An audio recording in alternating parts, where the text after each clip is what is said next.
Hi there. After that little brainstorming podcast/video, let us continue and finish or round up the text material. We are on page 4, where I want to talk about the main bridges or the systemic gates.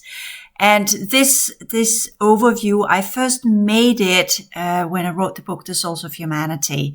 And things have changed, of course, but I want to address it in the manner I made it back then. And then I want to add in, as I did in the book, The Source of Humanity, I added in the different species that were using the gate systems. And here I'm not going to go into details with that because, well, that's a whole other level when we begin to talk about the different species, the different alien races. What are they? And just saying, well, they're just insectoids. What does that cover? What does that mean? Where do they come from? And all of these kind of questions that will rise up. And that's a whole course in itself where I will work with that level, in the understanding of where it actually is suitable at some point in the future, because for me it's difficult when I talk about, okay, we talk about the Orions and people have that idea, what are the Orion races? Well, the Orion races can both be up to 2 meters or 7 feet, I think you call it, in the States, tall beings that have black skin, that look humanoid, they look human, have no hair, they look humanoid, they have these robes on, or they could appear as ants, black ants, or white ants, or brown ants, or yellow ants, or red ants, or different forms of crickets. If they are draconian, that's a hybrid race. And crickets, what is a cricket? Actually, as we have crickets, but in a black version, or a combination of spider, human, they have many different features. So that's why I say they're mainly insectoid. But they also have reptoid genetics. They don't have avian genetics. And they don't have mammal, and they don't have any of what we call true human genetics, but they do have humanoid genetics. So what are the humanoid genetics? When we talk about insectoid, what does that mean? That means that they have regressed into that state. But they used to be these tall beings, but they have now regressed into this, or have chosen to become this. Or the ones we see from the Orion system used to be humans, but are now the lower level of the hierarchy, and the top of the hierarchy are still humanoid, but the lower ones are ants instead of androids, or some of them are androids, and they are also based upon insectoid genetics. So you begin to see that's a difficult classification system that only works when you're able to see them genetically, which I do. So that's why the problem is whenever I get something coming in, first and foremost, the whole problem is the Orion system as we see it in the sky. It's not the Orion system, but a representation of it. It's a holographic representation. So if we traveled into the Orion system, we would then encounter species and races, even though we were able to travel into the other dimensions, and would say, well, only if we travel into the other dimensions would we be able to see the species. If we travel from our perspective of reality, we wouldn't be able to see the species. So that's the understanding. And when I come across these different species, or they come into my field, because of the way I perceive races, then I classify them via their genetics, such as if a human inside our reality communicate with the human in front of me, I will do the same thing. I will see the human in front of me. I know that's the anatomy of that human, the human DNA, that's the organic vessel, but I will classify what's behind that human. Is it an insectoid? Is it mainly an energetic kind of parasitic entity that has occupied a clone body, and by that I'm mimicking or being animated to be a living being, even though the body is a living being, but when it's all energy system wise, then a slug is not really, it's a kind of distortion thing. Is it an astral entity that is inhabiting the human form? Are there any higher levels, or the original energy system completely dormant, and by that are being occupied other lower level creatures and critters and what have we? So that's the problem. So that's kind of how I see this, or I see some kind of, there is a specific group of males that have a specific appearance. Interesting enough, they all choose that kind of outer look. They are what I call falling angelic. So what is a falling angelic? That's typically either an avian reptoid, or avian mammal, or avian insectoid, all depending on what level they're on. If they are, and this is again interesting because I said the Orion system don't have avian genetics, but the draconian hybrids can have avian genetics, but that's a later addition. So this is again when people say, how do you know this? when I see them, it's not as a kind of, they come and tell me, oh, I am this and that, whatever. No, this is literally as if you were looking at a human body and you were able to see the layers of what we are as humans, you will have the same classification, or your mind to begin with might say, oh, that's a Pleiadian. But what is a Pleiadian? Depends on what level of the Pleiadian system they come from, which version of the Pleiadian system they come from, the one before the timeline event, the one after the timeline event, the one under the occupation of the Orion system, the one prior to the occupation of the Orion system, the one that collaborated with the Sirians, the ones that collaborated with the Niburians, the ones that collaborated with the Arcturians. So now you begin to see, okay, that's not easy. And that's why I'm not going into the whole alien species, even though that people say, oh, that would be so interesting. But yes, that's a kind of genetic, really sciencey, nerdy representation of the different species. And I'm just kind of for now saying, well, there's so much information out there in different books on the alien agenda and the different races that are here. So go in and do these ones. And then later on, when the time is right, then look into, okay, what does that then mean in terms of the Source of Humanity book and the ways that you might or might not be able to see the different species? I think it depends on why do I know this kind of genetic classification? Because that was part of my job as part of the different species that would come in and go as part of the Pillar Project. So that's why I know these kind of things. And later on, when we tried to undo the effects of the timeline event, then it was important to understand the original types of regress genetics, what they were before the timeline event, what kind of species they were. That's part of my energy system. So I already work with that as part of the workstations, right? So that's why I have that information already stored in my template. So can I teach this to others? That's a very, very good question. To be honest, I technically doubt it, because when I was in Australia, I saw some of the children down there, some of these new hybrid children. I could see that some of them had up to 6 to 12 different DNA inserts. And I'm here talking alien species inserts, genetic inserted into their human DNA that will allow them to work on many different dimensions, but not as a 12-stranded DNA template as we know of it from the crystalline teaching system, but as in spliced in, hybridized type of replicated forms of genetics that would link up to different forms of technology. How do you explain that kind of thing unless you can see it, right? So that's why I'm not going into the whole, even though it is part of Souls of Humanity, and I do have tried to classify the different gate systems are connected to different kind of species. But here I want to simplify it a little bit and say, when we look at the D3 gates, what are the D3 gates? Technically, these are the gates into the enclosure. Okay, and the D4 gates are the ones that are mainly connected to the middle domain, and that's the same as the D5 and D6. So that's the middle domain. So we have the D3 that is outer domain, and then we have the D4, D5, and D6 that are middle domain. But we can also say dimension 4, dimension 5, and dimension 6 can also be part of the outer domain, because we have up to 9 dimensions as part of the outer domain. So this is again where the Chinese doll, the Russian doll, I don't want to call it Chinese doll, but the Russian doll analogy kicks in all the time, as in kind of you have these spheres within spheres, layers within layers, perception within perception, complex information systems that are not two-dimensional, they are multidimensional, they overlap each other, they work within the different domains. So again, when we say if you have an outer domain, dimension 4, then that would be accessible into the middle domain, dimension 4.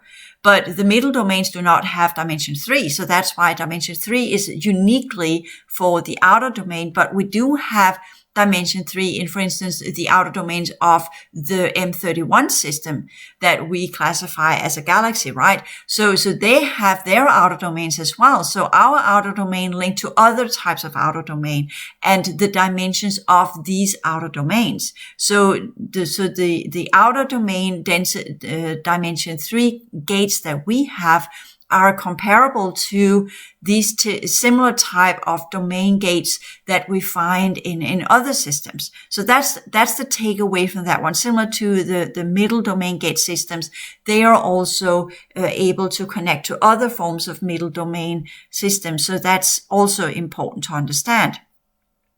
So if you kind of say, well, if we have the gate on Easter Island, even though it's destroyed, right? But the original version of it was exit dimensional shift. And Easter Island are where you have these big faces in the South Pacific. And there you can say, how can that little island actually have a kind of a gate? Well, that's first and foremost because what you see as the landmass now is the remains of that continent that was there. And then we say, well, what is that? And I would say it's not Lemuria. It's more likely what is left of the continent of Mu. And that, the name there, we get that from the esoterics that came in the 18 and the 1900 and these schools that were contemplating upon Lemuria and Mu. And there's sometimes Lemuria, some is calling that, sometimes are conflated, but for me, when we talk about Lemuria, that's the original colonies that were part of the humanoid human projects and the Pillar project, whereas the continent of Mu is the reseeding after the fourth cycle collapse, or the collapse of the fifth cycle in the Atlantean project. Then we have the indigenous people around the planet that were reseeded. That's where I see Mu plays in, but others have other ideas about that. So this is again different understanding of how we look into things. So when we talk about Easter Island, and we're not looking at the civilizations that were reseeded after the fall of Atlantis, we're here talking about a very ancient type of gate. And when I look at it, technically it's in the ocean. So would you see it if you dive into the ocean? No, you would not. But it's there. It has, because the depth of the South Pacific are connected to that old continent. And with that continent were these gates. So that's why it's now underwater, so to speak. But you won't see it if you dive down there unless you can go into what we call the original domain, outer domain type of energies. Then you will be able to see it.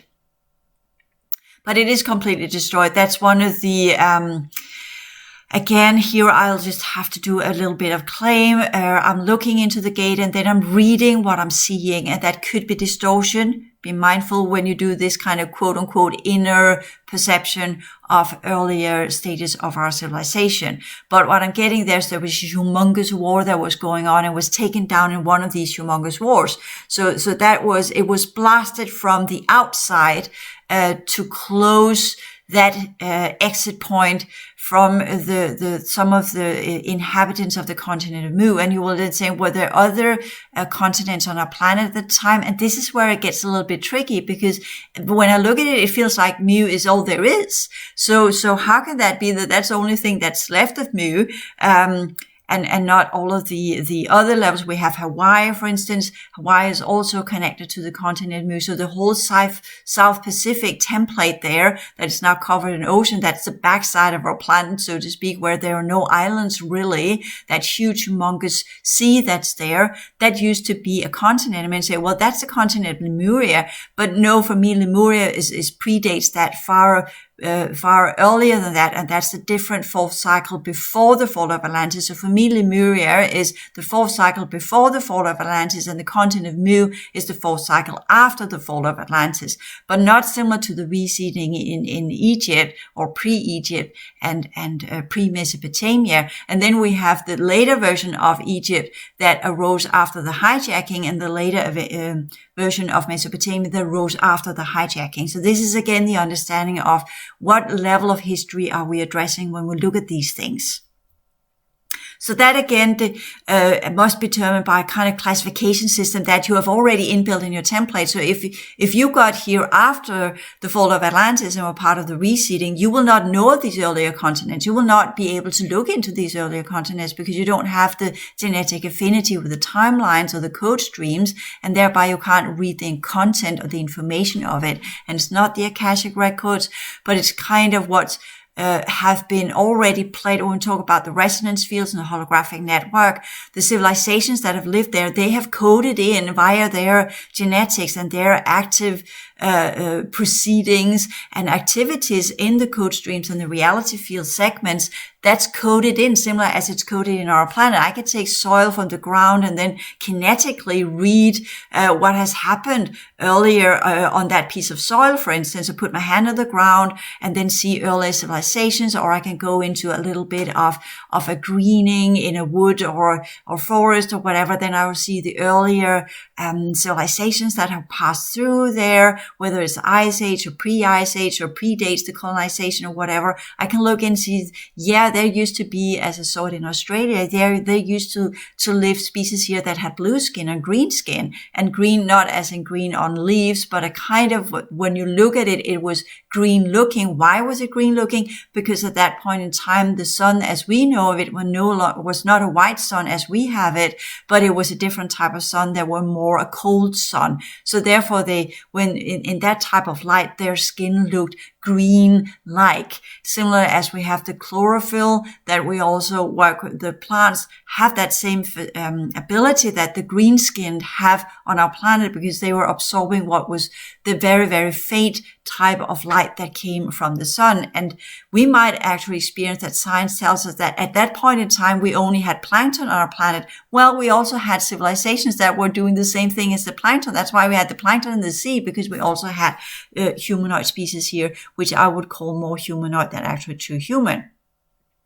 And then you say, well, were they part of the LPU? No, they were probably part of earlier network civilizations that used to live in the solar system as part of the earlier version of the construct, the earlier version of the construction under the ancient ones and these civilizations. And we came in later on with the LPU and created our variation of civilization. So this is where, again, when we look into layers of reality, it is multifaceted, it is multi-layered, and it's not a simple thing to say when and why and how and these kind of things. So you have to have the ability to read the layers of the reality field to get the correct level of information. And again, as I talked about in the previous podcast on the text material, Part 1, the level of a reality is so complex that you have to focus on one specific item to get that piece of information. You can't look at overall speaking and say, oh, I want to know it all, because that's impossible. You have to focus on one item. Similarly, if we just talk about modern day, as in if you live in the States and I ask of you to define all of the different types of humans in America, you will go to kind of say, I can't. But if I look at Jacksonville, then that's the typical. Or if you look at that part of Jacksonville or that part of Missouri or part of this or that or whatever, you will have in that community, that's the main group. But even then you will have a diversity that makes it difficult for you to classify who's actually there. You can say, well, there are 5 different groups or 6 different groups. But then you look into, okay, what are their different psychological traits? What are their educational level? What are their, what type of business? Are they employees or are they CEOs? And then you begin to say, okay, now I begin to understand why we can't really classify these kind of things, because it is so complex. It's multifaceted. Therefore, the easiest thing to when we deal with these races is the classification system I use, because of all of these details. It just boils down to what type of genetics. Because then you know what system they come from. That's all you need. And then you know how to communicate, and then you know how to activate that level in your own energy system. So that's the point of it, as in kind of, yeah, it's not about how they look, what type of skin they have, or blue eyes, green eyes, whatever. It's not about their position in the hierarchy. You can get that if they want you to know that. They will present it, especially if they're high level. They will let you know that because they are proud of being at the top of the hierarchy. But you will also know if they're low level, you will know because, for instance, ants are never high level. They are low leveled as they are in our reality field as well.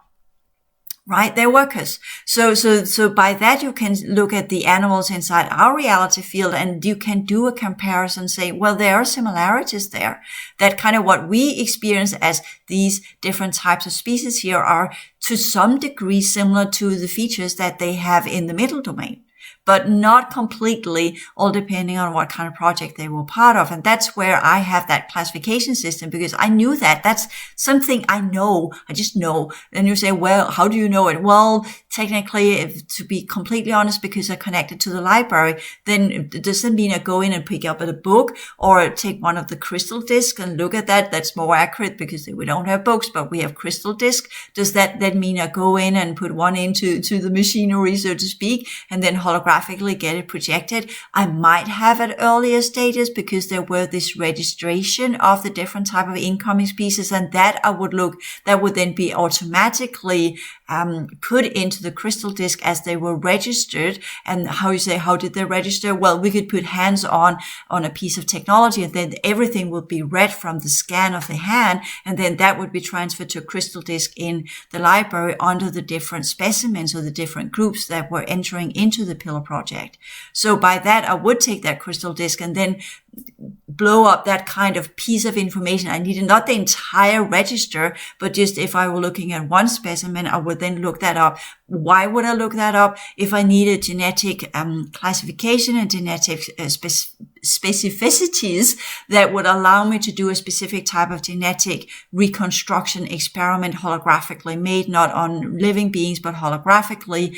And by that, use the original information, compare it or pair it with my holographic architecture, and then see how it worked and how that would alter or differ the holographic architecture I was working on, seeing, okay, if I'm trying to undo, for instance, a portion of regressed avian genetics back to its original type of, for instance, Arcturian from the Arcturian system, and what we know as the Arcturian system, because it's not the original Arcturian system, but what we know as the Arcturian system, which is mainly insectoid avian at this point in time, but they used to be avian mammal, and in what we understand as mammal. And what is mammal? Is it because they're four-legged like we have in our society? No, we know, for instance, when we classify, what's the difference between a bird and a mammal? Well, a bird can fly for one. They have wings, but their organs are different, their central nervous system is different, their brain structure is different, their spines are different, the way that their bones are built up are different. Mammals have vertebrae. We can call them, instead of mammals, we can call them vertebrate races, right?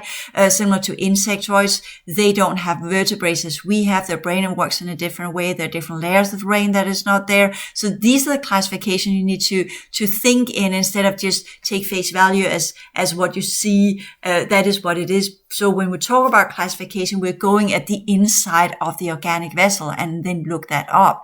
So if I were to say, well, would we then say with the Arcturians, would they have vertebrae as we know of it? Yes, they would be what we call an upright bipedal. They would have legs, and they would have torso, and they would have arms, and they would have a head. And that's what defines a mammal. Not that it's four-legged. No, not at all. That's what's in our system. It regressed to that. But original mammal, where when you began to have the upright position, and you would say, well, wouldn't the humanoid avians have that as well? Yes, they would. So this is where it becomes difficult. So again, the humanoids are the classification where you have the pentagram feature. The true human, you also have the pentagram, but that the true human can also morph into a sphere if need be.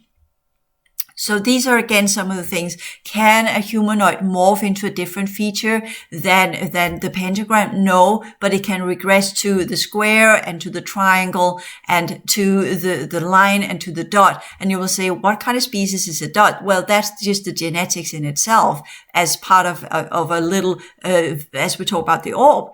Right? So, but then you have the line. What does that mean? Well, that means that the orb can begin to split itself into different functionalities and create an energy system. So what does it mean to be a triangle? That's where the energy system and the genetics can create an organic vessel of some sort, be it here holographic. Well, what does it mean that it's squared then? That means it can take on an organic vessel as in whatever form that it needs to have. And a pentagram then means it's a full-blown being that also has what we call a template system connected to it. So that's the classification mechanics of the dot, the line, the triangle, the quadrant, and the pentagram. So that's that understanding. And that also goes with the gate system. So when we talk about the D3 Trinity gates, Trinity means 3. That means that we are here having gates that can be used both for organic vessels, but also only for holographic vessels. Because we just classified that holographic means that you have genetics, you have an energy system, and you have the ability to create a holographic architecture. That's the Trinity. So that's what you can do there. So thereby we now know that the outer domain D3 gates, they are also for orbs. They are also for holographic entities or beings. So that means you can shed off your organic vessel and then travel through these gates or main gates as holographic, whether it's a holographic craft or it's a holographic organic vessel as we understand it in a type of pentagram function with head, arms, and legs, right? Because again, when you say, well, what about the ants? What are they then? Well, they are technically more quadrants than pentagrams because they have 4 legs, right? Or more. Some of them have 6 legs. They crawl on their legs. So they are technically that species that do have an organic form, but they are not a full-blown being. They don't have a template. They have an energy system, they have genetics, they have an organic vessel, they are functional, they have a holographic architecture, but they don't have a template. And template is what we begin to classify as a full-blown being. And that is classified when we talk an upper level being, there's a template. A lower level being do not have a template. So this is again where we can make distinctions that are not the classification mechanics that you're accustomed to as in kind of, yeah, that's Orion species. But again, which level of the hierarchy, which type of species are we talking about? What type of level are they in? Are they even at the point where they're full blown with a template? Then they are functional beings we can address in a conscious manner. If they are only quadrants or quadrupedal, so to speak, they don't have a template. By that, they are often replicated. They are engineered, they are workers, they are in some variation a type of android, semi-organic, full organic, less organic, non-organic, similar to you have the grays, they have a pentagram figure, yes, but they are not full-blown creatures. They don't have a template, but they do have the form similar to the ones that do have a template, but they are not full-blown beings. Again, different classifications. You need to have that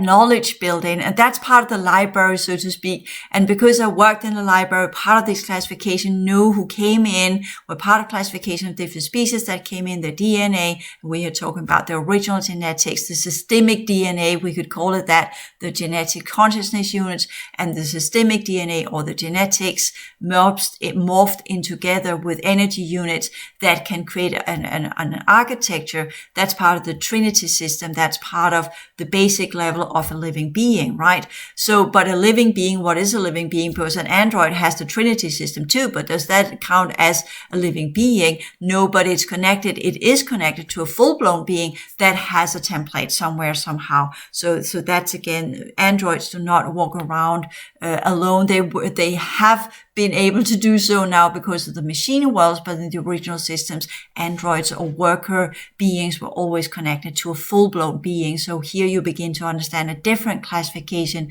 when we talk about the systemic races. They look at things differently than we do. So that's also why they perceive life differently. That's why they have a different philosophy about behavior and how we treat other life forms and onward and so forth, because they classify in a different manner that is dissimilar to our value emotional based classification systems. Okay. So that's also important to take into consideration. So with that long speech there about the species and what they are and how they do and what they do and these kind of things, you begin to see that reality when we talk about the systemic races and the different gate systems are not simple. It's not like I talked about the movie Stargate where you just you push on a button and you walk through the gate. That is some of the technology just do that. The Lemurian gate on Easter Island actually is very similar to that type of Stargate, which is interesting. And the question is, did they get subconsciously the idea from that? And you will say, well, what about the heads on the Easter Island? Has they anything to do with the continent of Mu? Well, they are technically remnant things, even though science will tell you, no, they were built by the inhabitants of the current form of Easter Island. And I would say that's the very, very early civilizations that were there. They still had the ability to shape and work with granite in a different manner that the later civilizations had. That's why they are not been able to create them again. So that was a very, very early stage. And science will say, well, civilizations, the civilizations perhaps, I don't know, 5,000 years old or something. But the Easter head on Easter Island are actually far, far older.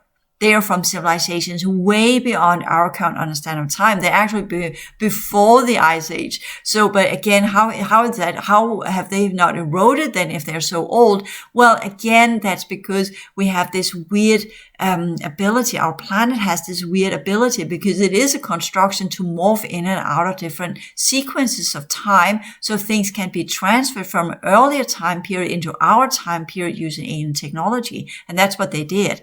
When they reseeded that on that little island, they took these heads from the earlier, sorry about that, the earlier continent of Mu, and transferred it into the present day version that we have as a reminder of this is what it used to be before the wars. This is a civilization we had before the wars.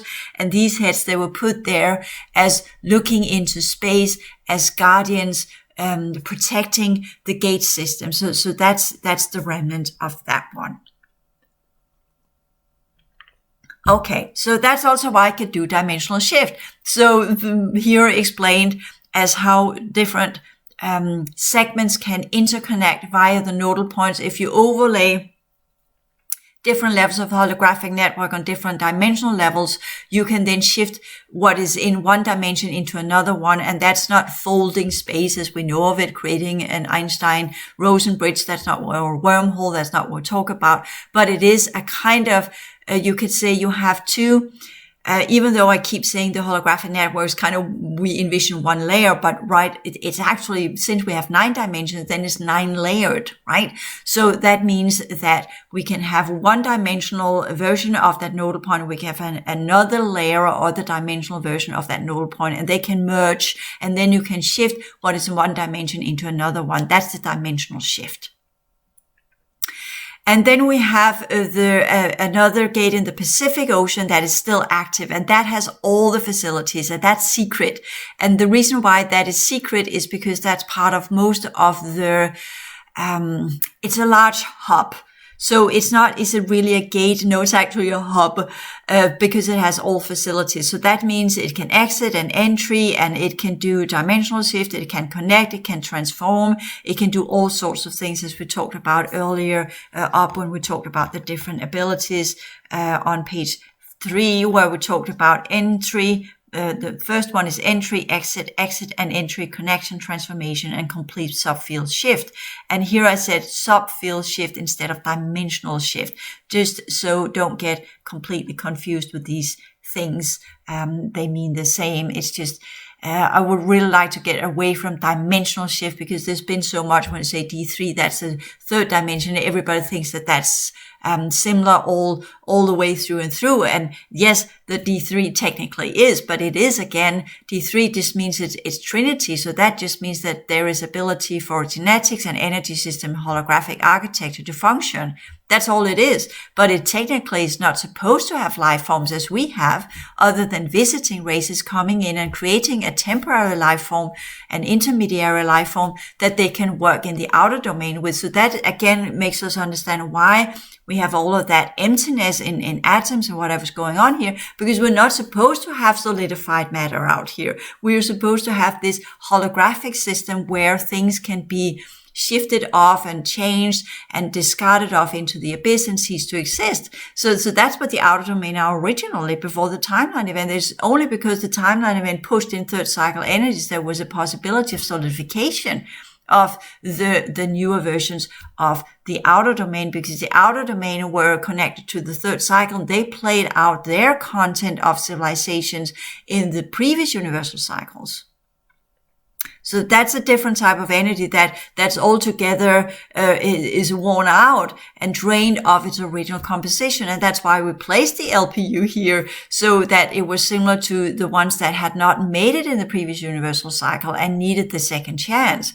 Whereas the rest of us that had moved into the next universal cycles under the D14 collective, we'd already done it, right? But the D13 collective, at that time known as the D10 collective, they had not completed the previous universal cycle. So anyways, so this is again the difficulty. Why was the D13 collective a D10 collective in the previous universal cycle? Yes, okay. Let's not go there. It just becomes too complicated. So the Pacific Ocean, I would say that's one of the main hubs, and it's so linked to a lot of the secret military projects and enhanced human projects and what have you. So that in itself is almost like a silo. And you will say, well, where is it positioned in the Pacific Ocean? Well, even though it is local, it is also non-local because it's holographic. So that means that it's not solidified, similar to the Easter Island bridge that in many ways can be solidified and were stationary on the continent of Mu. But the Pacific Ocean hub is local, non-local, because it's holographic. It can become manifest if need be. If a huge craft choose to come in, it comes from we have all of these craft that comes up of the ocean, right? That's that hub. If they choose to come through that, they can manifest in it, and the gate can then temporarily become manifest if need be, but it isn't by default.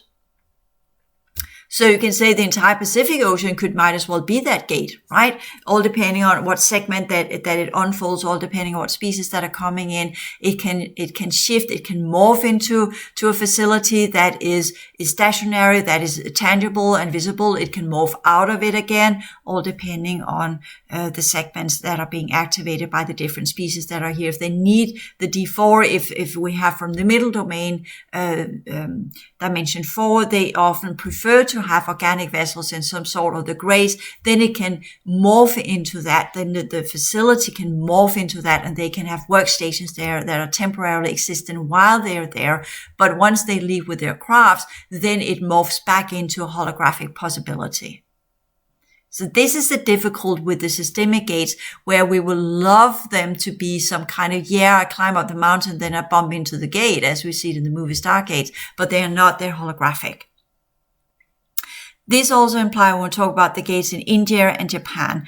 And the one in India that's sealed off, but it used to be a connection transformation gate. So that means when we talk about that's actually where you have the life forms themselves that can use this, if they want to shift out of this reality. So when we talk about why India, well, India is technically, if we go with the Blavatsky and the Bailey material, well, then the Aryan Shivas are the first subrace of the fifth root race. So hence India. But it's also connected to some of the Brahims that that were reseeded or left Atlantis and reseeded, but remained in their original capacity. So they were technically not reseeded, but they aligned themselves with the reseeding factions and the reseeding programs that we did after the fall of Atlantis.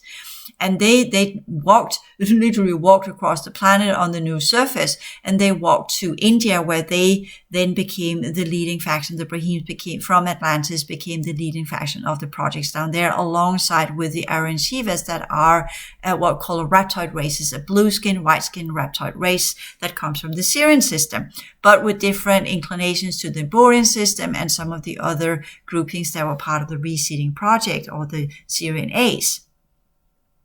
So when we talk about that one, then the connection transformation is then mostly the what we call the facility or the probability of what we call holographic gate systems that are built into the energy system. Hence the chakra system as founded there, because the chakra system technically is connected to that type of gate that we have in India. So people that were using the chakra system teachings in India, not up here, but in India, were then able to use that gate system to connect outside the enclosure, as well as transform outside the enclosure. And at that time, it was not the enclosure as we know of it, because at that time we were not hijacked yet. So the enclosure as we know of it arose with the hijackers, then they made it into Truman Show / enslavement / in prison, where we are now perceiving this as our world and our planet. So that's the important understanding of the gate in India, is that it predates the colonization, and it's connected to the pre-colonization or the pre-hijacking energy systems that in its diminished form became the astral system that is now connected, or the mental, astral, and etheric system that are connected to the current version of the chakra system, which is why I'm teaching to let go of that, because it's connected to the after hijacking astral barrier and frequency fence, and the recreated etheric or biofield, taking some of the old types of genetics of the Syrian avian collaboration that were part, and the Syrian, the Aryan Shiva type of genetic configuration, and then created a downsized version of the chakra system, which could then be enhanced into the original version, but only through specific teachings that have not been granted to us. And that's some of the reason why I talked a little bit about in the whole integration class 6, as well as allude to the Bailey material, because there we kind of get the most elaborate version of the chakra system, but it is connected to a false or a distorted type of map, as we see it in the T-trees on Cosmic Fire, where we have the map of the different cycles and the schemes and what have you. And that, when you look at that, then you say, well, that looks a little bit similar to the way I've depicted things. And you're absolutely right. It does. But that's because when you look at these schemes and you look at these dynamics, as we do on page 5, of the density energy with the Trinity systems and different groupings that are spheres within spheres, the cycles within cycles, then again, it becomes more accurate. So again, this is the point. The takeaway of this one is that when we talk about gates, do not get lured into that conceptualization of a physical manifest gate where crafts come in and out and where humans go in and out. They can triangulate on the sky. The mantis showed me that. They can create a gate in the sky if they need to, using different type of advanced technology. They don't need gates on a planet, even though there were gates. But as you can hear here is that all of these gates are part that predates the colonization, that predates our current concepts of reality. Then we have the gate in Japan that's active, and that's entry and exit, and that's the dragon eye, right? That's that one, the equivalent of the Bermuda Triangle that we have in Japan. You can look it up, dragon eye. You can, I think it's called the dragon eye, but you can look that one up. It's in the ocean. And I would say quite a lot of the volcanic activity we have in Japan is when the gate opens and shuts down, because that's one of the more manifest gates we have. That actually affects our reality field, similar to the Bermuda Triangle. It literally goes in and ignites the tectonic plates whenever it opens up. You can almost say it's like you have the tectonic plates that shifts apart, and then the gate is open, even though we'll see the volcanic what do you call it? Eruption, sorry about that, or some kind of sub-oceanic tectonic plate shift, what have you. That is where some of these very, very ancient gates that are connected there becomes active and becomes manifest. We have similar with the Pacific Ocean. We also have it in the South Pacific, where we also have these ones. Sometimes when it chooses to become physical, so to speak, then we have these tectonic plate shifts, and we have volcanic eruptions, and we have sub-oceanic movement, things that goes off, that science are kind of saying, yeah, that's just because we have got this volcanic activity beneath the crust and these kind of things. And there is something to it, but I think it's more complicated than that. I'm not completely into how the gates and the tectonic plate shifts are interconnected, but I'm just getting the gist of it and saying, well, there is definitely something to it when they use the Japan gate. Who is exiting and using the Japan gate? Mainly from the Orion system. So that's why it's manifest the way it is. So that's not a kind of a gate where I say, well, do I want to go to the Dragon Eye and get use that gate system? Yeah, probably not. Some of the crafts that come out of there that can then morph into what kind of for instance.